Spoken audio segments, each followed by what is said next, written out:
Welcome to this video where we have the pleasure of hearing from the legendary Jim Rohn, renowned entrepreneur, motivational speaker, and author. In this talk, Jim will be sharing his insights on how to become financially unstoppable. He believes that financial freedom is not just about making money, but understanding how to manage it effectively. With his vast experience in business and personal development, Jim will be sharing practical tips and strategies that you can apply to your life to achieve financial success. So sit back, relax, and get ready to learn from one of the greatest minds in personal finance as Jim Rohn teaches us how to become financially unstoppable. Every American's right, privilege to become financially independent. So here's my definition of financial independence. The ability to live from the income of your personally invested resources. That's the simple definition. That from the resources you've invested, the income from those resources, you could live. Here's one of the advantages of financial independence. Now you can work or not work. Or you can certainly choose the work to do. Now you can work by choice, not by necessity. And here's one of the best. To be able to work for joy and not for necessity. At first, of course, we have to work for necessity. But if you can finally reach the point where you can work for joy, not for necessity. That happened for me all those years ago. My father kept talking about financial independence, debt-free, no one having a claim on your assets, finally being able to live from the income of your invested resources. I remember the joyful day when that finally arrived. So what I've done now, most of my life, I've had the unique privilege of working for joy, not for necessity. Not that the joy doesn't bring you more income. Not that working for joy doesn't make you another fortune. It certainly has for me, right? Another fortune and another fortune and another fortune.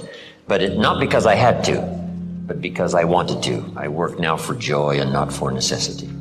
Key phrase to understand, we should teach this to our children. Economics is major.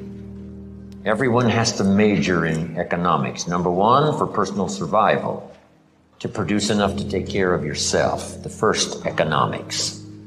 The next good phrase on economics, it's not what you earn, it's what you do with what you earn that makes the great difference in your financial future. All of this is determined by your own philosophy. It's important early, and kids have to have a personal philosophy working even when they go to school. Here's a good definition of your personal philosophy. A guidance system. And it does simply two things.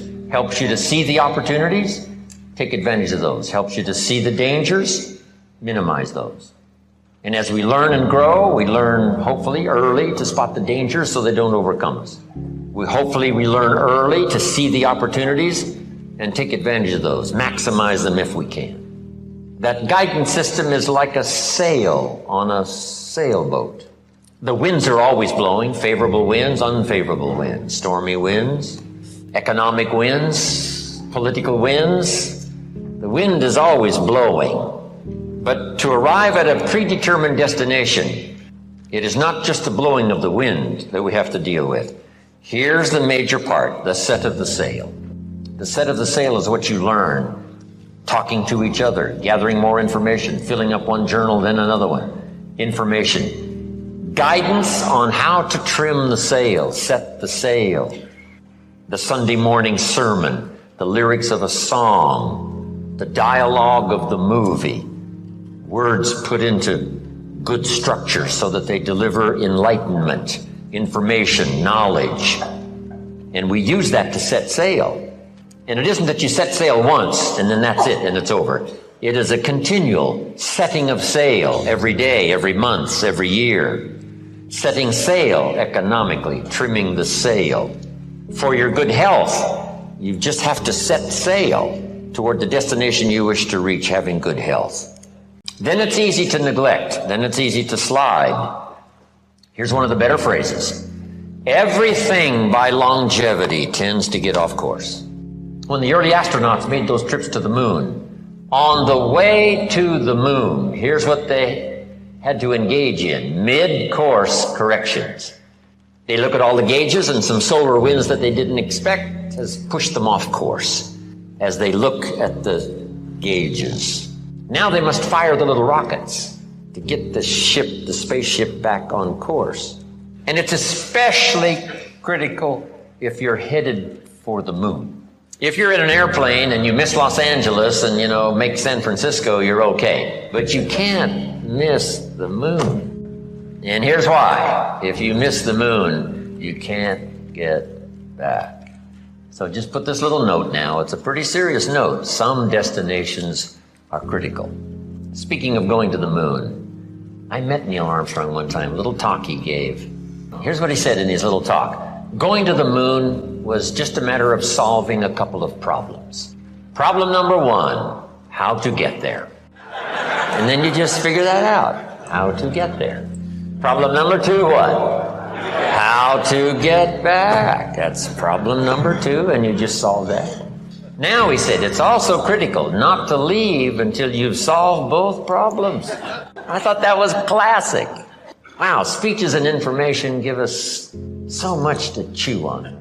Because you know what I did in some of my enterprises?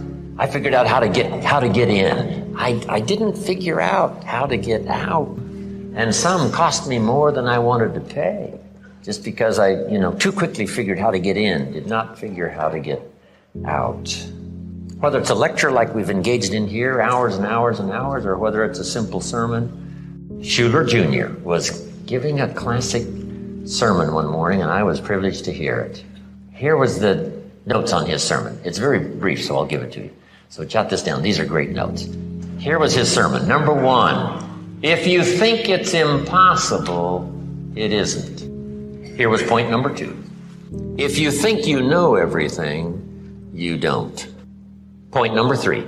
If you think you're alone, you're not. Isn't that a classic? That's a classic sermon. Your philosophy, whether it's your philosophy about economics or your philosophy about marriage or your guidance system about good health, it's easy to get off track. So by longevity, we start, and sure enough, it drifts off course. And that's what sermons are for. And that's what the lyrics of the songs are for in personal conversation, is to get us what? Back on track. And hopefully we're not too far off track so that it doesn't take too long to get back on track. So maybe that's all you needed this weekend. You're doing pretty good, but in a few things you've drifted a little to the right, or you've drifted a little to the left, or just by, a casual approach to some things instead of the serious approach, you're a little bit off track. And it doesn't take that long, if it hasn't gone on too long, to get back on track. But even if it's been a long time, you can start the process overnight. You can start the process. Decision-making this weekend could be some of the most important of your life and your future. Now, your philosophy about money. What about money? What about success? It's a good debate. I've got a good question. It's not necessarily a high moral question, but it's a pretty good question. If you could do better, should you? That's not a bad question. Now, all of us have personal choice, but this is a good question, and a lot of my stuff is up for debate. I don't even claim to be right. If you take all these notes and throw them away and go listen to somebody else, I'll be just as happy. Because, it doesn't matter. As long as you finally, get the ideas that make a difference for you and add to the wealth and the structure of your own life systems. That's what's important. Not that I deliver the message that's all important. But piece by piece and speaker by speaker and teacher by teacher and phrase by phrase and book by book, we pick up the information that helps us to fine-tune our life and our future. But this is a good one for your own debate. If you could do better, should you? When I meet Mr. Shoaff, I'm not in good shape. Here's where I was when I met him. Pennies in my pocket and nothing in the bank. Because the story of the Girl Scout with the cookies had just occurred in my life. And now I meet this man. Here's what he said. Now to get started in a whole new direction, here's what you need to do. You need to develop a financial statement. And a financial statement is very simple. It's a piece of paper with a line down the middle. On this side is the value of all your assets, and over here is all of your liabilities. Here's what you've got in terms of worth, and here's what you owe. And then when you add up all of the value of your assets and you add up all that you owe, called liabilities, we come up with what we call now, finally, when you subtract one from the other, your current net worth. Here's a good place to start. Key phrase, take a picture of where you are. And here's what it's called, the truth. I got to take a picture of where I am. I got to know how good it is, or I got to know what? I got to know how bad it is. I got to know how much I'm on the upside, or how deep a hole am I really in. So this is what I started. It was a simple little program of coming up with my current net worth. My liabilities, that was easy. I owed my parents, I owed. I made the third borrowing on my car, and he was threatening to come and get it, drag it down the road, rear end up in front of my neighbors. So I had plenty of liabilities. On the asset side, I put my furniture even. I put everything I could think of. My shoes. I mean, wouldn't the Salvation Army give me $2 for my shoes? I mean, I am scrambling. And when I did this exercise, guess what it did? It really soberly gave me a current picture of where I was. And guess what? I was unhappy. But here's what's important about the truth. It sets you free. Number one, free to correct old errors in judgment. That's what the truth is for, to correct old errors. After 6 years, I started working when I was 19. And when I took a picture of where I was, it was not a very happy experience. So now, where do we go from here? Number one, perhaps a new philosophy. Here's the philosophy usually of the rich and the poor. Poor people spend their money and invest what's left. Here's usually the philosophy of the rich. The rich invest their money and spend what's left. It's just a little turn of semantics. But the little turn of semantics is like the turn of the set of the sail that takes you in a whole different direction to wind up at a good place in 1 year, or a place, of average, mundane, where you don't really want to be. Just that little simple shift of philosophy. So here's the key. Think like the rich. Invest your money first, then spend what's left. Don't spend your money and invest what's left. Now the whole key is lifestyle. The money is always there, either to spend or invest. The difference in what you do with it is based on philosophy, not economy. It isn't the state of America's economy that makes the difference. It's the difference in your philosophy, right? That illustration? Here's a book on how to get rich. It costs $20. Somebody says, well, a poor person can't buy that book. I say, no, it's only 7 Coca-Colas. And you either spend the money on the 7 Coca-Colas or a $20 book that teaches how to get rich. So jot this down. Everybody has the money, even the poorest of the poor. The key is how to spend it. The key is what to spend it for and how you spend it. First, how you earn it is determined by your philosophy. Second, now, how you spend it is determined also by your personal philosophy. So what would be a good philosophy to follow? And this is the little simple form I want to give you on financial independence, wealth for the future. Won't take long now to jot this down. It takes a little longer to go do it, but here it is. Never spend more than 70 cents. 70 cents. You've got to pick some number, right? This is the number I've picked. Refine your own to suit you. But I suggest don't spend more than 70 cents. Here's where the other 30 cents goes. 10 cents, 10% of your income for charity, church, supporting worthy projects, teaching children here to become generous. If kids understand generosity, they'll give you 10 cents out of every dollar that they earn. And this is a good place to start. It's easy to give 10 cents out of a dollar. A little more difficult to give 100,000 out of a million. Here's the next 10 cents. Active capital. Try to make a profit. It's called buy and sell. I learned to do this starting at age 25. It's how I made my first fortune. Buying and selling. Active capital means you try to make the profit. Buy a piece of property and improve it and sell it. Keep saving up this active capital until you've got some to work with to buy and sell. Make a profit. Now the third 10 cents is passive capital, which means let somebody else use this 10%. You put this to work and see if you can't make a profit. You are the passive partner in providing the money. They are the active partner in seeing if they can make a profit and pay you dividends and stock increase and interest.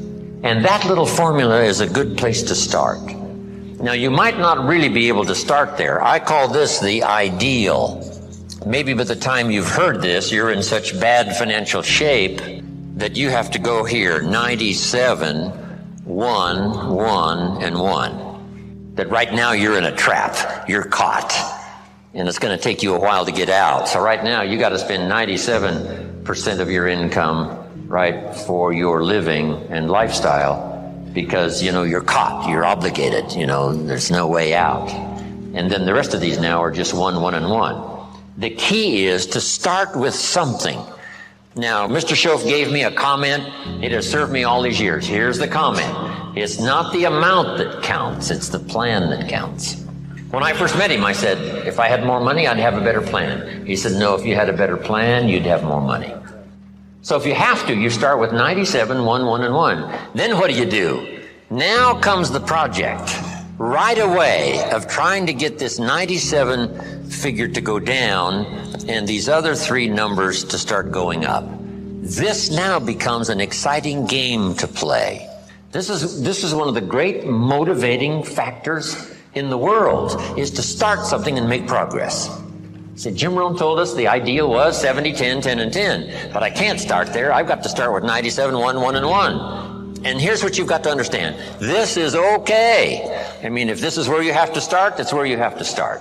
Then you start driving this number down and start driving these numbers up. And it's a whole game to play till finally you can arrive at this pretty good ideal way what to do with the money you earn from a paycheck. Now, when you start getting into the big money, these numbers have to change again. So if you have to, you start here. Get to the ideal. And then when it really starts to flow in your favor, you rearrange this program again, 10%. Because if you're doing big time, you know, you couldn't spend 70% of your income. It would be obscene. So just a little formula to follow. Here's the next one now. This is only a suggested plan. You know, this is not written in any law. You know, most advantages and benefits for the future are not written in law. There's no law that says you must not have a heart attack. Where is it written? There is no law. That you must demand of yourself. There is no demand that you have a good financial plan that'll safely take care of your family for the future. There is no law. You could be careless and lose it all and finally have to be supported by the state. So there is no law that you must be responsible and have a good financial plan. You must demand it of yourself. So I'm asking you to make that note. It's what we demand of ourselves that counts. There's no law that says you must have a health plan that's going to make you extremely healthy for the next 10 years. There is no law. That you must demand of yourself. And those are the disciplines now that really start to count, the ones you demand of yourself.